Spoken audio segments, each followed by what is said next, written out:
नमस्कार, मैं हूं माही सिंह और आप देख रहे हैं नेक्स्ट 9 न्यूज। आज बात करने वाले हैं केसरगंज की उस हॉट सीट की जिसको लेकर अभी भी सियासी बवाल मचा हुआ है। आपको बता दें 4 चरण के मतदान हो चुके हैं, लेकिन अभी केसरगंज की जो सीट है उस पर भी सियासी हलचल देखने को मिल रही है। ऐसे में बृजभूषण शरण सिंह लगातार जनता के बीच में आ रहे हैं और अपनी बातें रखते हुए नजर आ रहे हैं, लेकिन उन्होंने आज बड़ा खुलासा कर दिया है। उन्होंने बोला है कि कांग्रेस की तरफ से उनको ऑफर मिला था।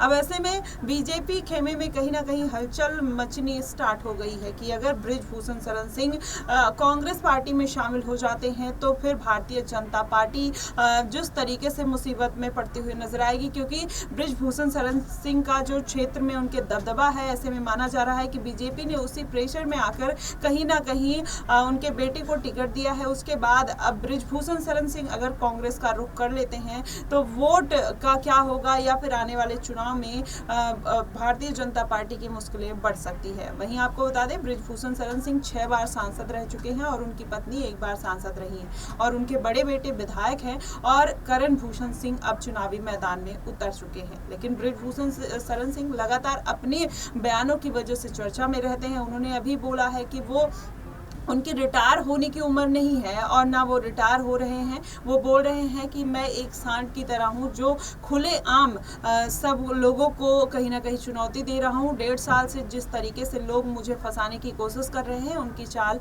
कामयाब नहीं होगी। पहले आप ये वीडियो देखिए कि वो क्या कुछ कहते हुए नजर आते हैं। ना बूढ़ा हुआ हो ना रिटायर हुआ हो, ना बूढ़ा हुआ हो ना रिटायर हुआ हो। पहले जितना आपके बीच में रहता था उससे दूना आपके बीच में रहूंगा, आपके सुख के साथ रहूंगा और दूनी ताकत के साथ काम करूंगा, दूनी ताकत के साथ काम करूंगा।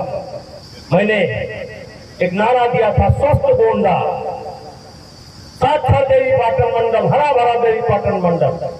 अभी बहुत कुछ करने को बाकी है, बहुत कुछ करना है।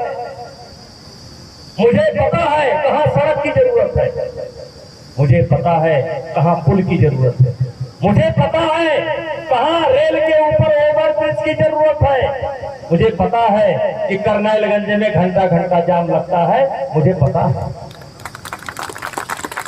क्षेत्र की सारी समस्याएं हमें पता है। और अब तो मैं छुट्टा कांड हो गया, अब तो आपके लिए किसी से भी भिड़ सकता हूँ।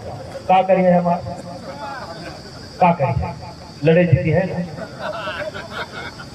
और हमसे ज्यादा मने ढोंग लगे नहीं है। तो जरूरत पड़ेगी तो आपके लिए लड़ाई लड़ूंगा। और सारी समस्याओं को हम देख रहे हैं, किन किन बेचारे गरीबों को भी घर नहीं मिला है, हम देख रहे हैं। किस किस पुरवा पर बिजली नहीं लगी वो भी हम देख रहे हैं।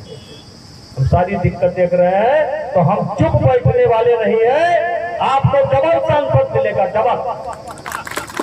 तो देखा आपने किस तरीके से बृजभूषण शरण सिंह अपनी बात तो रखते हुए नजर आते हैं और जनता से अपील करते हैं, लेकिन जब से उन्होंने इस बात का खुलासा किया है कि कांग्रेस पार्टी की तरफ से उनको ऑफर आया था तो बृजभूषण शरण सिंह ने उसके लिए जवाब दिया था। उन्होंने बोला था कि अगर आपकी पार्टी में शामिल हो जाता हूं, जिस तरीके से आप लोग बैठ के वहां पर साजिश कर रहे हैं मेरे खिलाफ, आपकी मैडम सर ने क्या कहा कि बृजभूषण शरण सिंह को पार्टी में ले लो, तो ऐसे में मैं उनकी पार्टी में नहीं जाऊंगा चाहे कुछ भी हो जाए। और अगर मैं अपनी पार्टी से गया तो कहीं ना कहीं मेरी पार्टी की जो हालत है वो खराब हो जाएगी। तो बृजभूषण शरण सिंह अपने ऊपर जिस तरीके से कॉन्फिडेंस रखते हुए नजर आए, इसके पहले भी वो कहते हुए नजर आए थे कि दबदबा है, दबदबा था और दबदबा रहेगा। इस तरीके की बयानबाजी बृजभूषण सिंह लगातार करते हुए नजर आते हैं, लेकिन इस बार मामला थोड़ा अलग नजर आ रहा है। इस बार जब से उनके ऊपर राउज एवेन्यू कोर्ट से मामला तय हो गया है तो ऐसे में माना यही जा रहा है कि बृजभूषण शरण सिंह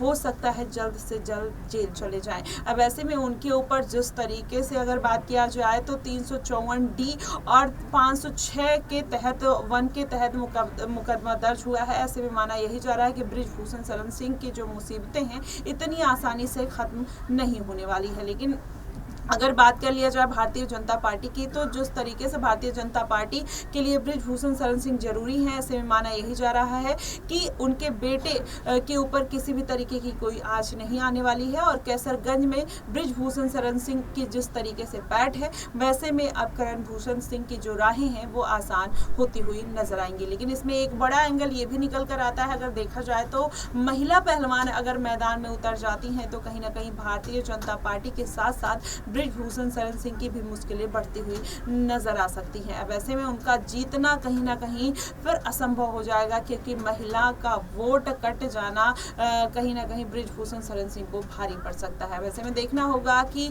अगली चाल उनकी क्या होगी। जिस तरीके से वो अपनी बातें रखते हुए नजर आते हैं, जनता को अपने खेमे में लाने की पूरी कोशिश में लगे हुए हैं, ऐसे भी यही माना जा रहा है कि बृजभूषण शरण सिंह कोई बड़ा खेला कर सकते हैं। फिलहाल आपको क्या लगता है इन सभी बातों को लेकर, आप हमें कमेंट बॉक्स में जरूर बताएगा। फिलहाल के लिए बस इतना ही। देश और दुनिया की तमाम खबरों के लिए हमारे साथ बने रहिए नेक्स्ट न्यूज़।